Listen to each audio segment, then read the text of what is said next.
सुप्रभात। मैं जगेंद्र राणा। आध्यात्मिक, आधिदैविक और आधे भौतिक त्रिता। आध्यात्मिक, आधिदैविक और आधे भौतिक त्रिता।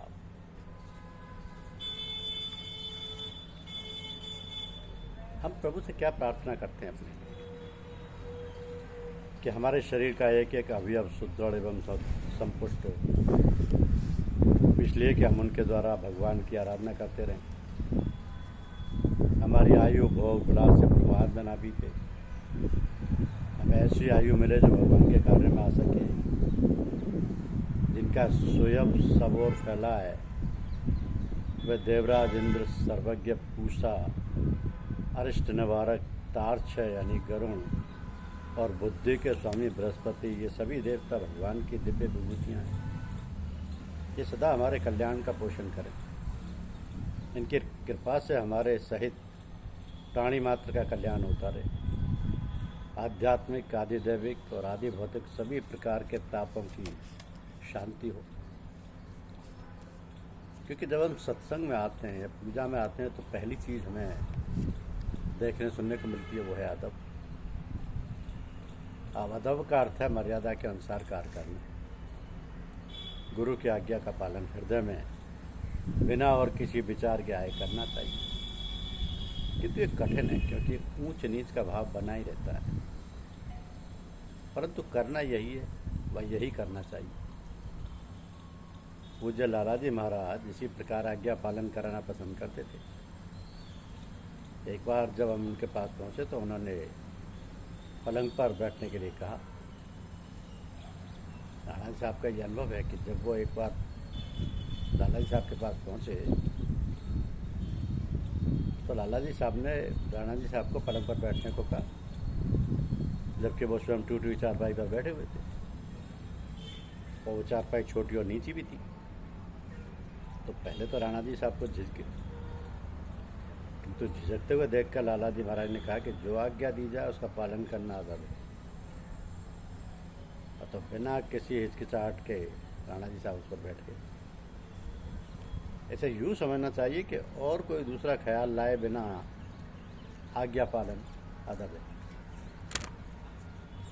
और ध्यान के पश्चात या ध्यान के समाप्त होने के पश्चात 10-15 मिनट तक शांतिपूर्वक उसी आसन में और उसी हालत में बैठे रहना चाहिए। यदि अभ्यास में देर तक बैठे हों और यदि आसन बदलने की आवश्यकता हो तो बहुत धीरे से आसन बदलना चाहिए, ताकि शरीर हिले डुले नहीं, हाथ पैर भी नहीं हिलना चाहिए और ना अंगड़ाई लेना या उंगली चटकाना चाहिए। तात्पर्य यह है कि स्थिर अवस्था में चुपचाप अपनी हालत देखते रहना चाहिए। इससे दो लाभ होते हैं। एक तो हमें अपनी ध्यानावस्था की हालत का ज्ञान होता है, और दूसरा लाभ यह है कि जो स्थिति है वो जज हो जाती है, तो उसमें स्थायित्व आ जाता है। तो जितने लोग सत्संग में आते हैं उनमें बहुत कम ऐसे लोग होते हैं जो आध्यात्मिक साधन यानी पूजा के लक्ष्य को लेकर आते हैं। सच तो यह है कि अधिकतर लोग दुनियावी कामों की पूर्ति की आशा लेकर आते हैं। अब वे लोग साधना में घिसटते रहते हैं, परंतु थोड़े ही लोग ऐसे हैं जो भगवत प्राप्ति की इच्छा लेकर आते हैं। जो लोग भगवत प्राप्ति की इच्छा लेकर ही आते हैं उनकी उन्नति में अवरोध कम आते हैं। कुछ लोग तो दूसरों को देखकर ही उसमें सम्मिलित हो जाते हैं, जिन्हें भेड़ चाल की संज्ञा दी जा सकती है, जिनका कोई उद्देश्य नहीं होता। हाँ, हम सबका लक्ष्य एक ही है, और वो है आनंद प्राप्ति, ईश्वर प्राप्ति। सच तो यह है कि हम ना जानते हुए और ना समझते हुए भी जो काम करते हैं वो आनंद के लिए करते हैं।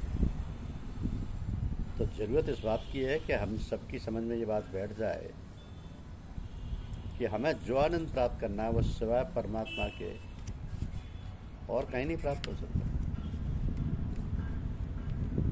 और जब तक हमारे भाग शेष हैं तब तक हम भगवान तक नहीं पहुंच सकते, क्योंकि वहाँ जाने का रास्ता बहुत सकरा है। वहाँ अपने साथ ज़्यादा माल और स्वभाव ले जाना संभव नहीं है। वहाँ केवल भगवान का ख्याल करके ही जा सकते हैं। इसलिए भगवान हमें अपने तक पहुंचाने के लिए कठिनाइयों से पार करवा कर निर्मल बना देता है। इससे स्पष्ट है कि हमारे ऊपर आई कठिनाइयाँ विपत्ति नहीं, वरन हमारे प्रभु की दया है। इसलिए कहा गया कि विपत्ति नहीं रघुपति की दया, करम भुगाए छुड़ावे माया। तो हमारा कल्याण इसी में है कि हम अपने दिल में ये जमा लें कि हर काम हमारे कल्याण के लिए हो रहा है। भगवान के ऊपर हमारा इतना बड़ा विश्वास हो कि वो जो कुछ कर रहा है हमारी भलाई के लिए कर रहा है। हरिजन का अर्थ है जो हरि से प्रेम करे। तो हरिजन वे हैं जिनके पास सिवाय भगवान के कुछ नहीं, मेरे तेरे का कोई सवाल नहीं।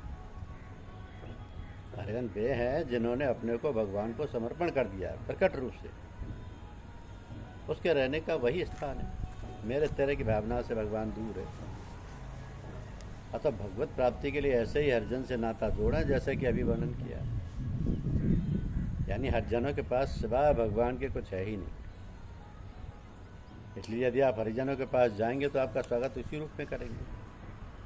अगर आपके अंदर भगवत प्राप्ति की लगन है, चाह है, तो वो आपको अवश्य प्राप्त होगा या उसके मिलने के साधन प्राप्त होंगे।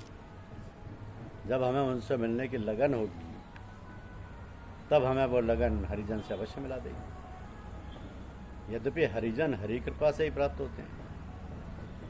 किसी ने कहा है कि तू जन हरि से हेत कर हरिजन से हेत। तू जन हरि से हेत कर हरिजन से हेत। माल मुलुक हरि देत है, हरिजन हरि को देत। तो ये मैं और मेरा ही अहंकार है। उस अहंकार से छुटकारा पाना बहुत ही सरल है। यदि हम हर समय भगवान की याद में रहेंगे तो ये मैं और मेरा छूट जाएगा और मैंपन समाप्त हो जाएगा और हमारे अंतःकरण में भगवान का निवास हो जाएगा। भगवान के निवास का अभिप्राय उस सर्वसत्ता के अधिवास से है, क्योंकि हृदय में एक ही रह सकता है, चाहे मैं और चाहे भगवान। तो भगवान आनंद स्वरूप, सर्वशक्तिमान तथा सर्वव्यापक है। जब भगवान हमारे अंग अंग में, रोम रोम में निवास करने लगेंगे तो आसुरी शक्तियों को ठहरने और आने जाने का कोई प्रस्थान ही नहीं रह जाएगा, कोई स्थान नहीं रह जाएगा। क्योंकि प्रेम उगली अति साकरी, या में दो न समा। तो भगवान की हम इतनी याद करें कि याद भी बाकी ना रहे। मतलब यह है कि जब हम भगवान की याद करना चाहते हैं तब याद करने की पहली स्थिति तो यह है कि याद करें, और दूसरी स्थिति यह है कि याद करते करते याद में इतने तल्लीन हो जाएं कि ख्याल ही ना रहे कि हम याद करते हैं। क्योंकि मन का ये स्वभाव है कि जिसको याद करता है तदाकार हो जाता है। जब तक भगवान की याद है द्वैत कायम है। देखिए, राधा जी कृष्ण की याद में इतनी तल्लीन हो गई कि अपना आपा ही खो बैठी। अपना आपा ही नहीं खो बैठी, वरन अपने को ही कृष्ण समझने लगी, स्वयं राधा को ढूंढने लगी। जब याद की ये स्थिति हो जाए तब मुक्ति निश्चित ही है। क्योंकि जब हम हर काम भगवान की याद में करेंगे तब मृत्यु के समय भी भगवान ही याद रहेंगे।